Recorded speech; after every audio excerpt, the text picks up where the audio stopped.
بسم اللہ الرحمن الرحیم۔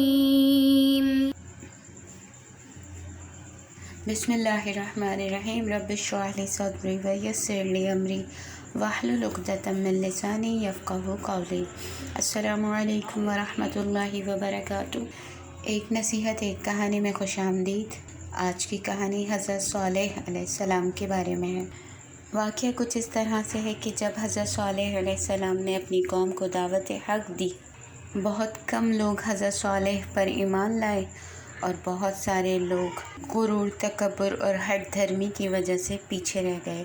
ایک بار حضرت صالح نے اپنی قوم کے افراد کو جمع کیا اور ان سے کہا کہ میں نے بہت سال صرف کیے اللہ کا پیغام پہنچانے کے لیے، مگر تم لوگ اللہ پر ایمان نہیں لائے، تو میں تم لوگوں کو ایک تجویز دیتا ہوں، وہ یہ کہ اگر میں تمہارے خداؤں سے تقاضا کرتا ہوں، اگر انہوں نے میری تمنا پوری کر دی، میں تمہارے درمیان سے ہٹ جاؤں گا۔ اسی طرح تم بھی میرے خدا سے التجا کرو تاکہ میرا خدا تمہاری تمنا پوری کرے۔ حضرت صالح کی قوم سمود تھی۔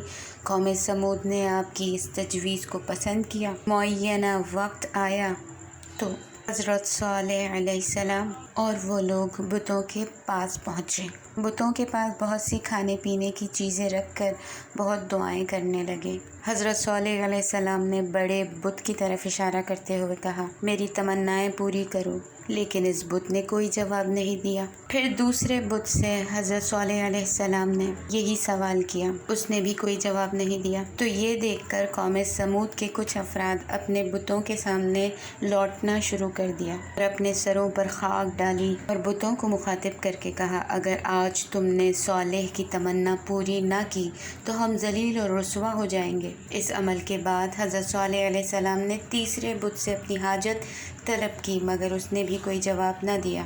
تو حضرت صالح علیہ السلام نے فرمایا، اب تمہاری باری ہے، تم میرے اللہ سے کوئی سوال کرو۔ تو قوم سمود کے کچھ بزرگوں نے مل کر کہا کہ ہم آپ کو پیغمبر اس وقت تسلیم کریں گے کہ جب آپ کا اللہ پہاڑ کے اندر سے ایک اونٹنی برآمد کرے گا کہ جس کا رنگ سرخ ہو، اون سے پر ہو، اس کے پیٹ میں 10 ماہ کا بچہ ہو۔ حضرت صالح علیہ السلام نے ان کی بات سنی اور کہا، اگرچہ تمہارا مطالبہ میرے لیے بہت مشکل ہے، لیکن میرے پروردگار کے لیے انتہائی آسان ہے۔ پھر حضرت صالح علیہ السلام نے اسی وقت پروردگار عالم کی بارگاہ میں التجا کی، اے قادر مطلق، فلاں فلاں صفات والی ایک اونٹنی اس پہاڑ سے برآمد فرما۔ ابھی دعا کے الفاظ مکمل ہی ہوئے تھے کہ تمام حاضرین نے دیکھا کہ اچانک پہاڑ کے اندر سے ان تمام صفات کی حامل اونٹنی برآمد ہوئی۔ جب قوم سمود نے یہ دیکھا تو پہلے تو وہ گھبرا گئے، حواس باختہ ہو گئے۔ پھر جب حواس قابو میں آئے تو کہا، اے صالح، تمہارے خدا نے کتنی جلدی تمہارا مطالبہ پورا کر دیا۔ پھر حضرت صالح علیہ السلام نے پوچھا، کوئی اور مطالبہ ہے؟ کہا، ہاں، اپنے خدا سے کہو کہ یہ اونٹنی اسی وقت اپنے بچے کو جنم دے۔ خدا کے حکم سے اونٹنی نے بچے کو جنم دیا، جو اسی وقت اسی کے قریب اچھلنے کودنے لگا۔ پھر قوم سمود کے ان افراد نے حضرت صالح علیہ السلام سے فرمایا، جو کچھ ہم نے اپنی آنکھوں سے دیکھا اب ہم اپنی قوم کو بتائیں گے تاکہ وہ بھی آپ پر ایمان لے آئیں، مگر 70 افراد میں سے 64 یعنی 64 افراد تھوڑی دور چل کر ہی مرتد ہو گئے کہ یہ تو جادو ہے، یہ سحر ہے، یہ جھوٹ ہے، اور ان مخالفین کی یہ کوشش تھی کہ کسی طرح اس معجزے کو نابود کر دیں، یعنی ختم کر دیں۔ حضرت صالح علیہ السلام نے قوم سمود سے فرمایا، اے قوم خدا، اللہ کی عبادت کرو، اس کے علاوہ کوئی معبود نہیں۔ تمہارے پروردگار کی طرف سے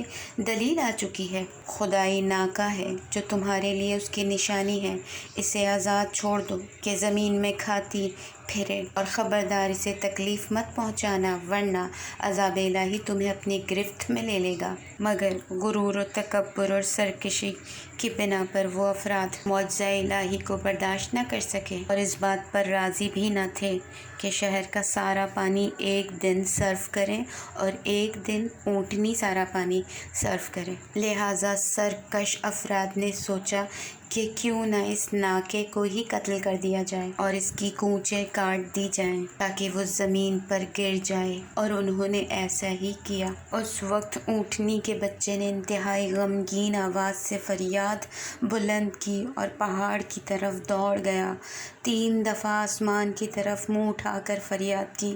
ظالم اور بے رحم قوم سمود زخمی ناکے پر تلواروں سے وار کرتے رہے اور اسے قتل کر دیا۔ اس کے قتل میں ساری قوم شریک ہوئی۔ اس کا گوشت آپس میں تقسیم کر لیا گیا، گھر میں پکا کر کھا لیا گیا۔ قوم سمود اتنی بے حیا تھی کہ ناکے کو قتل کرنے کے بعد جناب صالح علیہ السلام کے پاس آئے اور کہا، اگر تم خدا کے رسول ہو تو جس عذاب کی دھمکی دے رہے تھے اسے جلدی لے آؤ۔ آدھی رات کے وقت حضرت جبرائیل امین نازل ہوئے۔ ایک انتہائی سخت قسم کی چیخ ماری۔